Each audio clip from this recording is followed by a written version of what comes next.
Well, some changes could be coming for the Allerton, Washington Park, Brooklyn, and East St. Louis Police Department, which have all histories of corruption. Most recently, former East St. Louis and Allerton Police Chief Michael Baxton was sentenced to a year in federal prison for stealing evidence. Now the U.S. Justice Department is stepping in to help, making suggestions to help fight Metro East crime. Our Brittany Noble spoke with the police commission there, who says it's listening but wants to hear from the community too. Brittany? Well, Sharon, this ad has been running in the paper for weeks. There are 3 proposed suggestions. I did some digging and found out one of those suggestions is to completely shut down all the departments and start over.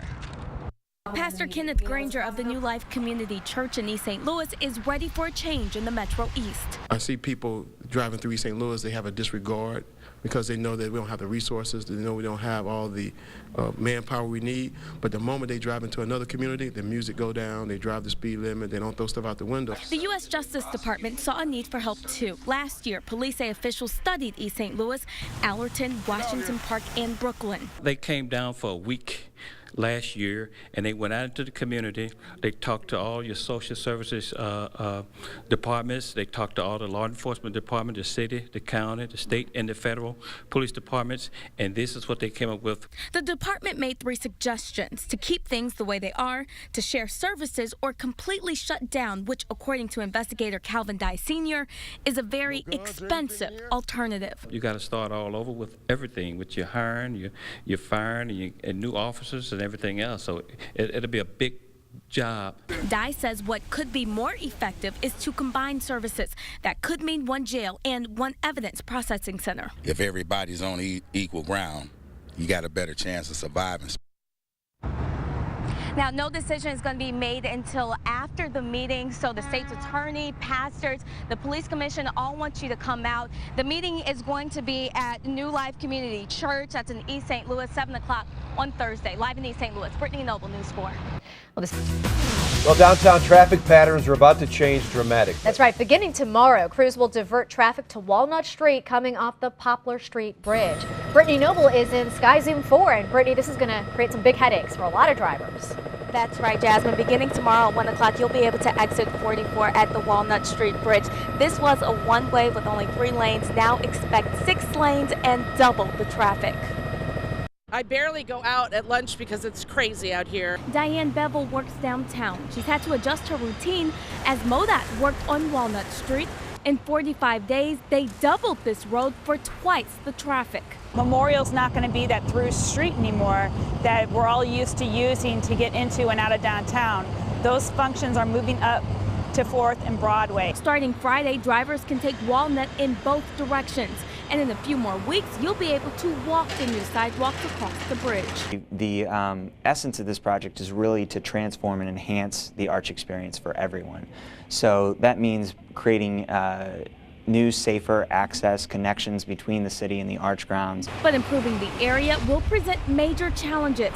MoDOT plans to start blocking Walnut off at 9 a.m. on Friday. A lot of signing and striping that needs to go in place, and we're going to use the police assistance to help us. You can expect the big switch at 1 p.m. You just got to get used to it, and it's okay. If it's for the betterment of the city, I'm all for it.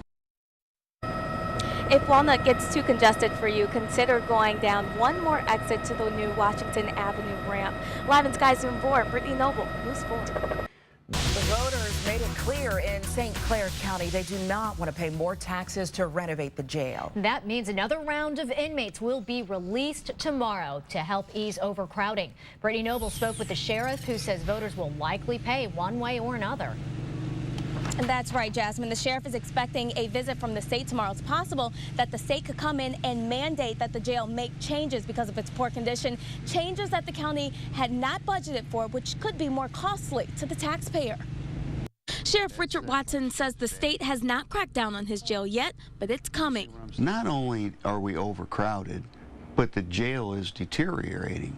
I walked through the jail for myself with the superintendent. He showed me places that are literally rotting in the bathrooms, kitchen, and even the hallways. We also took a look at the gym. There are so many inmates that this area is now a holding cell. To help with overcrowding, the sheriff is letting some people go on Thursday. You don't like to let people out that's hurting other people. But the sheriff says that's what he has to do to keep this place running. On Tuesday, voters turned down a 0.25% sales tax increase for public safety. That increase would have funded a $37 million jail project. People do wrong all the time, but they are people too, and you wouldn't want somebody that you love, no matter what they do, to live in bad conditions. The sheriff says the only way to fund the project is through tax money, and the best way to avoid adding another load on property owners is to keep fighting for his original plan. They are taxed enough. We need to distribute this out over a large group of people instead of a small group of people, and then it comes down to pennies that you're paying at a time. The sheriff tells me that he will start having informational meetings so that people will understand how much money is needed and where the money will be going. Live in St. Clair County, Brittany Noble, News 4.